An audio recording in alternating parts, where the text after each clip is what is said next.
Makasika tompolasy tompovavy manakatra ny ty fandarina zany malaza ity. Somary avelantsika eo aloha ny raharaha mahakasika indrindra ny toriteny nataon'ny pastera teny Antsonjombe iny. Eny, ho avelantsika eo ihany fa tsy lasa lavitra zany fa hivirenantsika indray arakaraka izay fivoaram-baovao sy tokony ho fandalinana ho tanterahantsika mikasika ny raha ino isika teny am-piandohana. Fa vao manomboka ny taona dia efa mihazakazaka ihany koa ireo fitakiana etsero ary tsy mihazakazaka fe mihazakazaka tsotra izany fa mihazakazaka arahina fampitandremana sy arahina ireo mety ho fiandrasam-bokatra eny anivon'ny fitondram-panjakana. Avy hatrany dia ny firaisan-kina ny syndikalista eto Madagasikara na ny solidarité syndicale de Madagasikara no hitondrantsika ny fandalinana amin'izao alina izao ato anatin'ity fandarina ity satria ny tafa tamin'ny mpanao gazety ny SSM tsaroantsika manko fa nisy ny feona no tanterahan'izy ireo ny volana desambra tanoany ka ny aonany ny mpiasam-panjakana teny Antsahamanitra. Tao anatin'izay no nametrahan'izy ireo ny ultimatum ho an'ny fitondram-panjakana mba hitondra vahaolana ho an'ny mpiasam-panjakana eto Madagasikara ka ny 15 volana janoary ity no farany izay fetrandro nomen'izy ireo izay. Dila ny fotoana tsy mbola namaly ny fitondram-panjakana ka niverina ny tafa tamin'ny mpanao gazety ny SSM. Misy fitakiana 13 nambaran'izy ireo tao anatin'izany antota taratasy ny amin'ny marary ny mpiasam-panjakana ka ilaina vahaolana izany. Ndao hoenotsika ao anaty minitra vitsy izay fitakiana izay araka ny tatitra ataony mpitarika ny SSM amin'izao fanadihadiana natao mpanao gazety ny MPS izao. Ny statut général ny agent public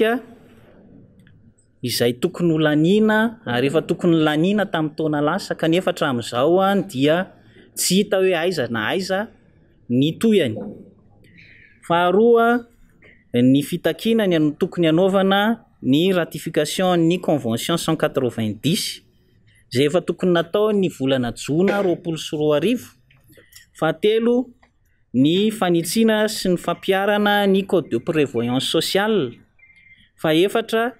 ny fampiarana ny karama farany ambany ho 5,3 ariary ho an'ny sehatra tsy miankina. Fahadimy,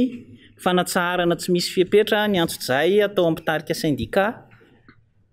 Fahaenina, fanendrena ireo point focaux an'ny syndicat eny amin'ny primature sy ministera rehetra mifandraika amin'ny syndicat. Fahafito, fandoavana ara-potoana ny karama mampiasa. Fahavalo, fandoavana ny karama sy indamité samihafa an'ireo ny tapahana karama toy ny prakidrara ary an'ireo izay mbola tsy nomena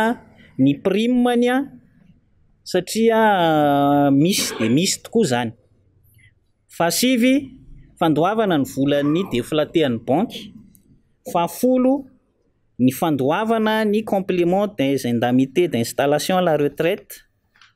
Faharaiky ambin'ny folo, fampitomboana ny indemnité ho an'ny mpampianatra sy ny mpiasa amin'ny fahasalamana. Faharoa ambin'ny folo, fampiakarana ho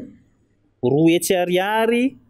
ny indemnité de logement ary fanitsiana ihany koa ny ordre de route. Ary ny fahatelo ambin'ny folo farany izay chiffre tian'ny filohantsika dia ny fanamorana ireo fombafomba ampidirana ireo secteur informel anatin'ny sehatra ara-dalàna. Mavesabesatra ihany izay fitakiana 13 nataon'izy ireo izay. Fa raha tokoa ka fitondram-panjakana izay mitsinjo mandrakariva ny vahoaka sy mijery mpiasa ao aminy dia mahatsapa sy mahatsiaro ny amin'ny hoe normal ara-dalàna ary azo tanterahana izany fitakiana izany. Raha iverenantsika koa nefa ny zava-nisy na taty amin'ny tolona nataon'ilay solombam-bahoaka ho an'ny fanovana 24 ny arahana tamin'ny mpiasam-panjakana tamin'ny syndikalista sy ireo syndika maromaro dia tao anatin'izany ny amin'ny hoe hitondra fanatsarana ho an'ny tontolo ny asa-panjakana izy ireo.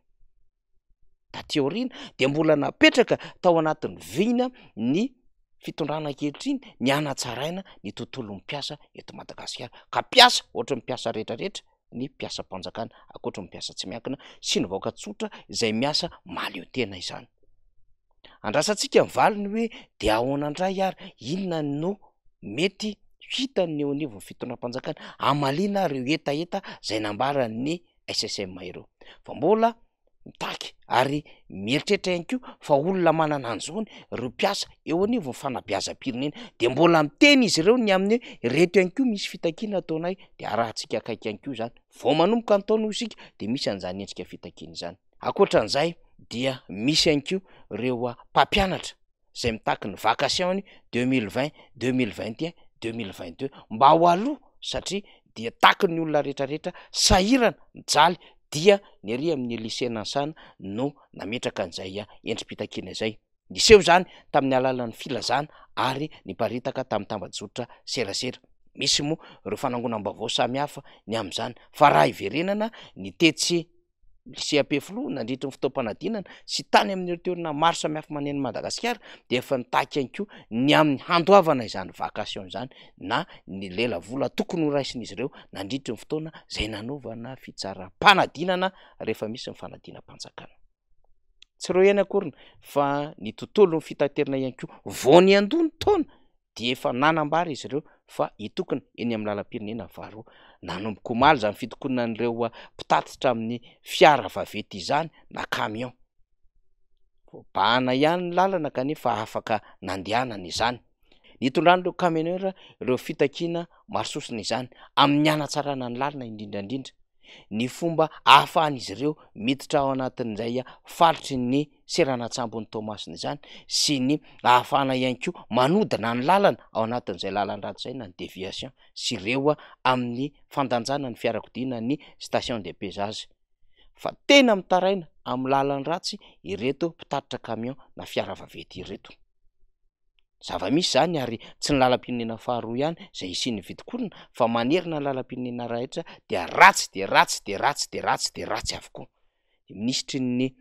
asa vaventy moa de nanambara fa atomboka indray ny tolo-bidy na ny appel d'offre amin'ny lalam-pirenena faharoa ka tsaroantsika iverenana ny adefitra hoe tamin'ny heritaon'olo drahoany de efa nisy ny fihetsiketsehana nataon'ny mpitondra fanjakana nilazaina fa efa mandeha ny tolo-bidy amin'ny fanamboarana ny lalam-pirenena faharoa. Fa tiana mampiatsay etony fa ny lalam-pirenena na ny fikojakojana ny lalam-pirenena de vola efa ao anatin'ny volam-panjakana raha ny tokony izy satria vola zay azo amin'ny alalan'ny hetra amin'ireo solika vidiny isan'andro isan'andro. Iny solika litatra ray vidiny mpanjifa isan'andro isan'andro iny dia miditra avy hatrany ao amin'ny kitapom-bola ny fond routier izay ahafahana mikojakoja ny lalana. Fanontaniana mipetraka eto de hoe aiza ny vola ny fond routier mba ahafahana mikojakoja ny lalana. Raha ny fantatra manko de misy anjato ny tapitra isahariary miodikodina ao anatin'izany fond routier zany zay tokony hanamboaran-dalana kanefa dia tsy voavalo ny fanontaniana. Ireo zay niasa ho an'ny fanamboaran-dalana atao anatin'ny fikojakojana izany moa mandrakitia ny androany de mbola betsaka amin'izy ireo ihany koa tsy nahazo ny lela vola tokony hositrana. Tsaroantsika ny fitokonana matetitetika nataon'ireo mpiasa lalana izay tetsy anoloan'ny asa vaventy anosy ny amin'ny hoe aloavo ny volanay fa tokony efa andoavam-bola izao satria efa misy ireo ampahanasa maro efa vita izany. Ny fiazakazahany fitakiana sy fitokonana etseroa zay mbola tsy manapitra ny volana janoary akory ny isika izao. Mbola fahafito ambin'ny folo ny volana janoary no hitrangana zany rehetrarehetra zany ka aiza ny iainana mandrapatonga ny faran'ny taona 3 amin'izao fotoana izao ihany koa mbola tsy tafavoaka ny tety androm-pifidianana zay tokony ahafahana miatrika fifidianana telo be zao amin'ity taona ity.